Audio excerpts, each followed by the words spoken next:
Hello. So before we get started, I just wanted to announce that I have officially made a Patreon, and the link is in the description below if you would like to support me. It's also up here, and I've got some great perks on there. If you're interested at all, go ahead and take a look, and if you're not, please just keep watching the video. So this week I wanted to talk about my experience at the mental hospital.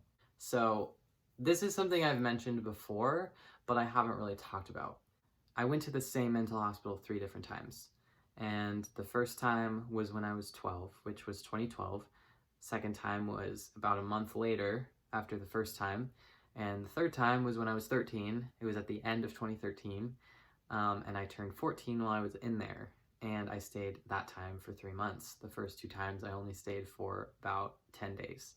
So when I was 12, I started experiencing some distressing mental health problems. The main one was that I stopped wanting to go to school and ended up getting to the point where I couldn't even get out of bed in the morning because I had so much anxiety, and it was manifesting as a pit in my stomach that wouldn't go away. You know, the thing about it is that it started with me missing school because I had pneumonia, and I was out for maybe 2 weeks as I recovered. And after that, you know, I had been keeping up on homework, but knowing how much school I had missed and how much work I had missed, and just knowing that if I went back, thinking, not really knowing, but thinking that if I went back, that I wouldn't be able to catch up with the other students. And keep in mind, this was when I was in 6th grade. So, you know, I did feel such an immense pressure, kind of unfounded, because I was in 6th grade. It wasn't like I was missing my final exams. And so I would just get this pit in my stomach when I would start thinking, sitting and thinking, and I wouldn't be able to get out of bed. And so I would tell my mom, "Mom, I feel sick. Mom, I don't feel good. My stomach hurts." And at first she let me stay home because she thought I was genuinely sick. At first I thought if I stayed home long enough, you know, I might one day feel good enough to start going back. You know, I might one day wake up and think, okay, today's the day I'm ready to go back to school. But if you know anything about anxiety or depression, that the more you feed it, the worse it gets. So I basically stopped going to school at that point. And, you know, for the rest of the year, I started getting worse. This was at probably in January when I started having these problems, and over the next 3 months, they just got so much worse, to the point where I was starting to harm myself physically. I was starting to develop an eating disorder, started to get to the point where I was thinking maybe things would be better if I just wasn't here, wasn't alive. Maybe I'd be less of a burden if I just ceased to exist. And by the end of May 2012, I started to think seriously about how I would do it. And I went through notebooks. I was writing really depressing, dark poetry, which I ended up ripping up like 2 or 3 years later, throwing that all away. I kept writing, and then I started to write things like notes about when I was going to, I don't know how much I can say like on YouTube without getting demonetized, but like, I'm just gonna say disappear. So about when I would disappear off the face of this planet. So I started writing notes to my family, to my friends. You know, I didn't see it as something that would be such a big deal that it had to be treated right away, but I also knew that I was getting worse. You know, I still wasn't going to school, and being left alone with my thoughts like this all day, it wasn't helpful. It wasn't good for me. At the very beginning of going through my problems, I wasn't thinking about, oh my gosh, I just want to get better. all I want is to be done with this. Basically, I didn't want to get better. I wasn't in the right mindset to get better. So I wasn't trying to get better. I didn't want to get better. Like I wanted to keep harming myself. I was just starting to find like the joy of these behaviors, which is horrible, but it was also the way that my mind worked. So I was like, why would I try and get better when I just started? You know what I mean? It's really weird. It seems pretty weird to say it like that, but that's honestly how it was in my brain. So I'm pretty sure my therapist suggested it and told my parents about it, and my parents decided to send me to the mental hospital. On the drive there, I remember texting my friends with my flip phone, and I was like, help, I don't want to go here. I'm so scared. What if they like lock me in a straitjacket, or like they are mean and horrible to me and abusive, and like I was just so scared. I didn't know what to expect. I had to get an attendant to come down and escort me up to the unit. And this is where I said goodbye to my parents, my family. I said goodbye. I said, okay, I'll see you whenever I see you. I don't know how long it's going to be. And so I remember when I got there, they checked me in. I had to take off all of my clothes. I got a towel to put over my body, but they had to check my clothes and my person to make sure that I was not smuggling anything in, first of all. For the safety of myself and others. No drugs, like no weapons, stuff like that. So they had me do that, and after I was clean, they like took all my vitals. They, did like a physical exam. They made sure I was healthy. Asked me, I think, about my mental problems and stuff like that. And then I was assigned a room and a therapist and a psychiatrist, whatever, someone to give me pills, whatever. Once we got to the unit itself, it was all carpeted. It didn't look like a hospital. It was like thoughtfully furnished, thoughtfully decorated, bland, but comfortable. So it was like carpeted, there was couches, there was a TV, there was cabinets with towels and movies and stuff like that, games. I was pretty freaked out, but I quickly realized that it wasn't what I expected it to be.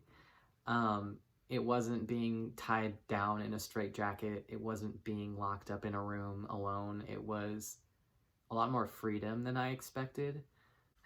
I guess I want to go through like one of the scheduled days, basically. So like I still remember these pretty well. We'd wake up at a certain time. It might have been 7:30. I don't remember. So one of those, it was a really early time. For me at least. Because I wasn't going to school, so I didn't know how to wake up early. Wake up at 7:30 or whatever time. Every single person after you wake up immediately had to go to the nurse's counter and take their medicine. So there was always a long line in the morning of really fucking tired teenagers who have to go take their medicine.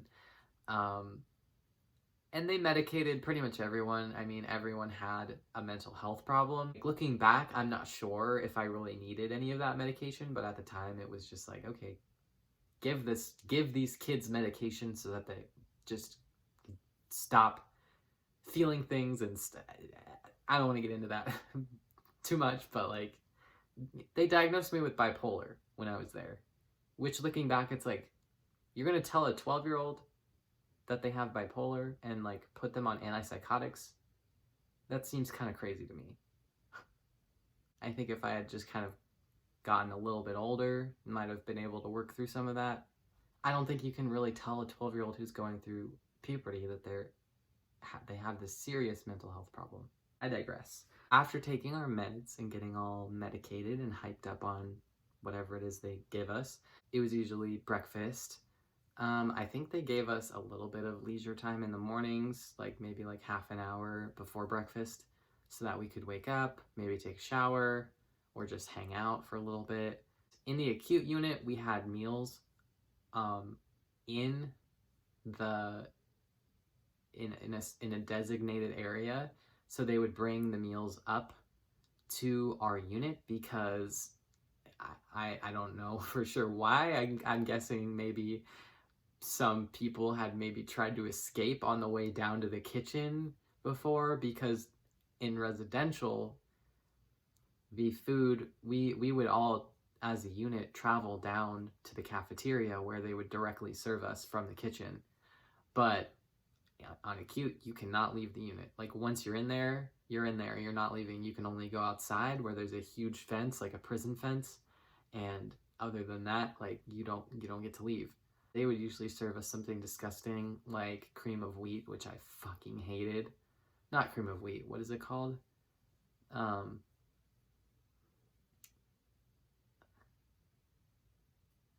It's not cream of wheat. It's not grits. It's like the other thing. That's so disgusting. It has a name. I can't remember. But I hated it. It had the consistency of vomit. It just made me horrible. Awful. And then, or like cornflakes. They had different kinds of cereal. I always got the cornflakes, and then I just poured a bunch of sugar packets on them and made Frosted Flakes. And that was fire. That was like the best thing you could eat in the mental hospital. Like, that shit's so good. After breakfast, we would usually end up, I think, doing something. I think I would usually shower after breakfast. So I didn't like to shower before breakfast because I don't like to do anything before I eat in the morning. But that's not true. I usually skip breakfast anyways. But if I do eat breakfast, I like to do that first. So I think I usually showered after because we would have some free time. I think until like 10. The showers were terrible. Awful. Awful. I hated, oh God, I hated, showering in those showers were so gross. They were like gym showers, but worse. It was like the size of like a bathtub shower, but there's no bathtub. And so it was like tile with a drain at the end, and then you pressed a button to get the water to come on, and when it started to come out, it was cold, and then it warmed up, and then you had to press the button like every few minutes. It was like every like 2 minutes or something like that, or every minute, and it would just turn off on its own. So you just had to keep pressing the button as long as you wanted to shower. God, that was terrible. And it would just be cold, and then it would be hot, and then it would just, I like to take long showers. Anyone who knows me knows this. I take really long showers. Don't come at me. I know it's bad for the environment, but like, I'm sorry. I really love showers. They're like my safe place. They're like my happy place. So for me, having to take a shower in a place where I had to continually press a button, it would be cold and then hot, and the temperature would fluctuate, and it was never the right temperature. It just sucked. In residential, we started having to go to school. And what we would do, I actually really loved this part of residential.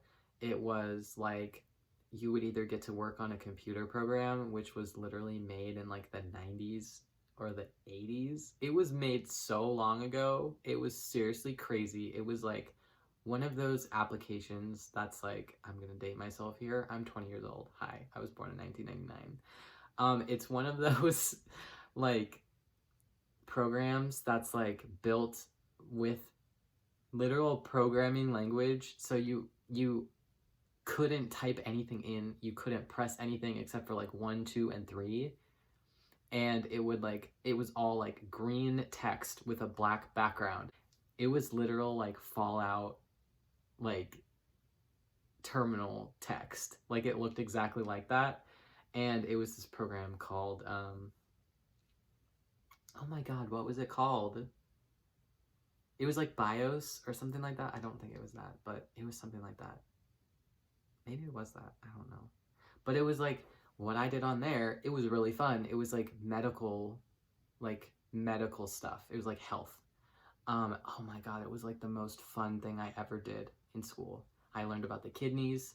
I learned about I learned about reproductive systems. I learned about the respiratory system. I learned about the whole human body, and it was great. I loved it.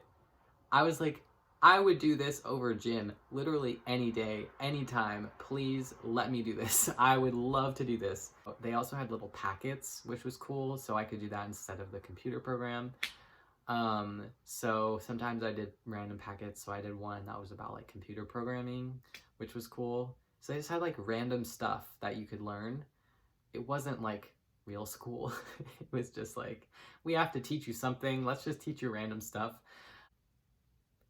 Man, that was a good time. Also, we could play the Oregon Trail in school, which we would do a lot. If it was one of the cool teachers, they'd be like, yeah, let's like boot up Oregon Trail. And that could be your learning assignment. So we played like the old school Oregon Trail. That was like, you could only press the 1, 2, or 3. And it was good. It was so fun. I really want to play that again, but it was like, it was hard. It was like, you've died of dysentery like every day, you know? After school, we'd have lunch, I think. It was only like 3 hours. I think there might have been like a before lunch and an after lunch school. I don't remember, but I would never go the full day because I was like, fuck that. I'm not going the full day, whatever. We would have lunch. Honestly, I don't really remember the food that well that we ate besides the disgusting breakfast, whatever it was. I don't really remember lunch or dinner that well. Probably because most of the time I didn't really eat it. I was still dealing with my eating disorder, and so I was kind of just disgusted by food in general. And there were points where I would eat regularly, but then there were points where I just would stop eating altogether, just wouldn't eat. I would get a plate of food and I would pick at it and look like I'd eaten, and then I wouldn't eat it. And by the end of my stay in residential, I had staff watching me eat. I would look around the cafeteria and the staff would be like, that was, luckily I didn't struggle with that for too much longer, but then kind of immediately jumped into the trans thing after dealing with my eating disorder. So like it didn't, it kind of just got a new name. Did do some harm to my body long term, but like, it's okay. I'm not a teenager anymore. I can move on past like the stuff I've dealt with in those days. Yeah, after lunch, we would usually go to the rec room, I think. It was around that time. And the rec room was great. Oh my gosh. I think it was called the rec room. I don't know. I just like remember all of this terminology out of nowhere. Like I don't know where this is coming from because I haven't thought about this in years. So that was basically a gym. It was just a gym. We would be able to play basketball. We could play volleyball, whatever, like whatever we wanted. They had basketball nets, which was fun. I started to love basketball after being there. I just got obsessed with it for a while, but then when I came home, I was like, it's just basketball. And sometimes we'd have organized games, but sometimes we'd be able to just do whatever we wanted, which is great. I think most of us didn't really like the organized games, and I think they figured that out pretty quick, so they just let us do kind of whatever we wanted. And after that, I think we would get some time to go outside. We would also get some time to do crafts, and I don't remember the specific times for those, but we'd usually do crafts, I think, maybe once or twice a day. And that was, instead of school on the acute unit, we would do crafts. So we'd get to color, we'd get to mess around with art. So I've never really been that super artistic, but it was nice. It was a good distraction. Oh my god, I completely forgot about one of the most important parts of being there because I just remembered that I tuned all of this out because I hated it so much. We'd have to go to therapy. Which is a very important part of being there. We'd have to go to group therapy. Oh, God, group therapy was awful. We'd basically be put in groups with our age group, and we'd have to go learn about, like, coping skills and different things like that, but that was never very helpful, to be honest. Like, it was always kind of stuff that was, like, pretty, it's like, okay, you're patronizing, you're kind of talking down to us just because we're in here, like, and we're kids, like, we understand how it feels to have emotions and, like, deal with them. I don't know, that's how I felt. But they did teach us different things, like how we could help ourselves. And some of the stuff they taught that I still remember is, like, helpful. Most of the time, it was kind of just a waste of time. It also seemed like most of us were in there to make friends. And being at our age, I think that's a very important part of being there, was to meet people and to have connections with people, because a lot of the kids, I'm guessing, didn't have those where they came from. So I think being able to be in there, have connections, and make friends with people, even though they didn't talk about it as much, I think that's one of the goals and like the integral parts of healing, of being there. And that's how I feel anyway. But of course, you also have to work on yourself too. We'd also have individual therapy once a week, and then we could have family therapy if our families were cooperating with it. None of those struck me as particularly helpful either.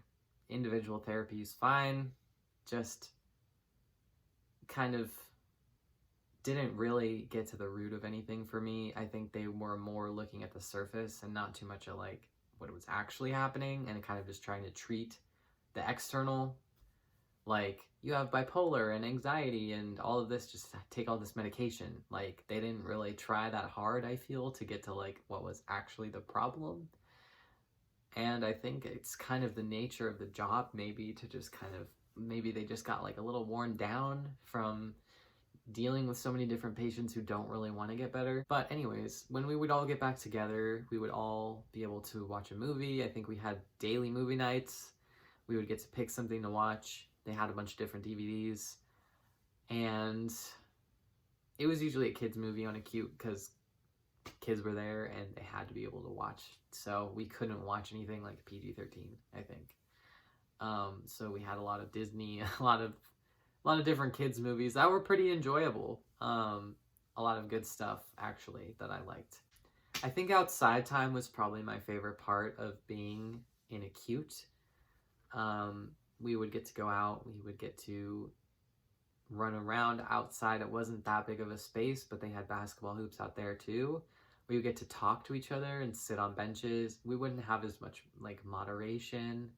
And I think I just thought that I could kind of bond with my friends better. But here's one of the biggest, like most memorable parts of being there for me. I learned how to play cards. Playing cards. I learned how to shuffle. I learned how to do the bridge. I learned how to play a ton of different card games that I never knew before, like Garbage, something called Egyptian Rat Slap, which I don't know if that exists anywhere else, because every time I've ever tried to play it with anyone else, everyone's like, what are you talking about? And I'm like, listen, it's one of the most fun games. It's like slapjack on steroids. It's very fun.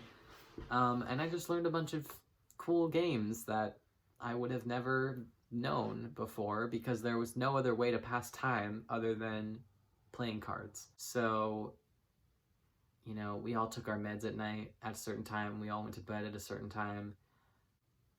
We didn't have any roommates, which I liked. I liked being alone. I liked having my own space. We all had a desk with a light. It was built into the wall, so it was just kind of like a ledge, like a shelf type thing, low to the ground. We all had a chair that was also built in to the floor, so it couldn't move. So I would sit on my desk, or sit at my desk. Sometimes I would sit on my desk, but I would sit at my desk and I would write in my journal at night. And we were only allowed to have crayons because people would break pencils and try to stab themselves with it. So I would write in my journal. I would keep a journal entry every day. And I would write poems, and I would write songs, and I would just write a lot because I love writing. It never felt to me like I was trapped, like I thought it would. It never felt like, it didn't feel like as much of a punishment as I thought it would.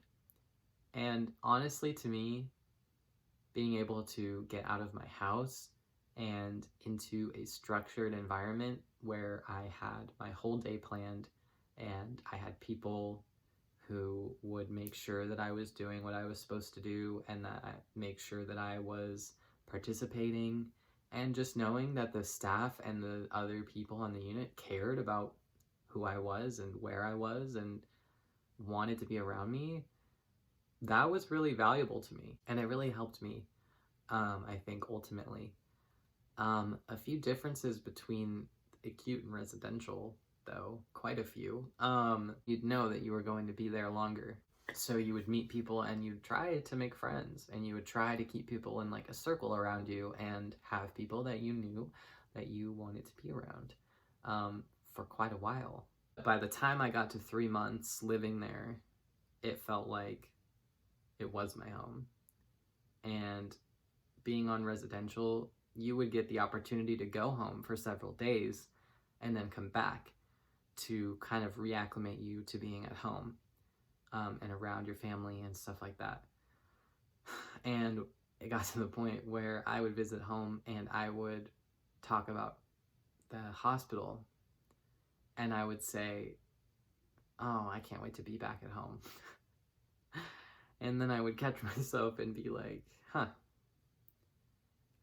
And that's not an uncommon thing, and I don't think that's a bad thing, and I don't think that it, I don't think it's a bad thing. After like 3 days, it feels like you've been there for a month. It's so fast moving. People come and go so quickly. It feels like when you meet someone for like 3 days that they're like your best friend. And I'm kind of like that in general already in my life. So it wasn't hard to translate that to a setting like that. But also knowing that you are all in this same situation together, you're all going through similar things, it also leads to very long lasting friendships, I think. And to this day, I still have quite a few people that I met there on Facebook, and I still talk to some of them. And this was 8 years ago, and the other one was 7 years ago. So like, that's a long time to like have people in my life. Like, some of these people have known me longer than anyone else in my life. And even bonding with staff members and adults, being able to talk to adults, trust adults, know that people were looking out for me, having my best interests at heart, and getting to stay there for 3 months meant that for the first maybe month, I was focused on other people and external things. And by the time I got to 2 months, I realized I started needing to focus on myself or else I would never leave. Keep in mind, by this point, I was 13 and I had been going through mental health problems for about 1.5 years at that point. Almost 2 years. I had been dealing with wanting to disappear and self-harming and stuff like that, and my eating disorder, nearly 2 years. So by that point, I was thinking, I want to get better. I don't want to be miserable forever. I don't want to be stuck in this negative thinking. I knew that I had the desire to better myself and to get to the point where maybe I could just feel better through fixing my mindset and dealing with the things that I needed to deal with in my life and in my past. This video is an hour. I've been talking for way too long, so I am going to go. But if you have any questions, any comments, anything that you want to add, please let me know in the comments. Let me know if you've ever had an experience at a hospital or a mental hospital, or if you've ever struggled with any of the stuff I've talked about, I hope you have a great rest of your day wherever you are. If you like this video, leave a like. If you want to see more, subscribe. And if you'd like to support me, check out my Patreon. I've got quite a few different good tiers on there. Thank you very much for watching. Goodbye. Oh God, I'm so sweaty. It's currently about 80 degrees in my home because our air conditioning is broken, and I'm sweating a lot, quite a lot. I live on the top floor and it is rough, but we're here.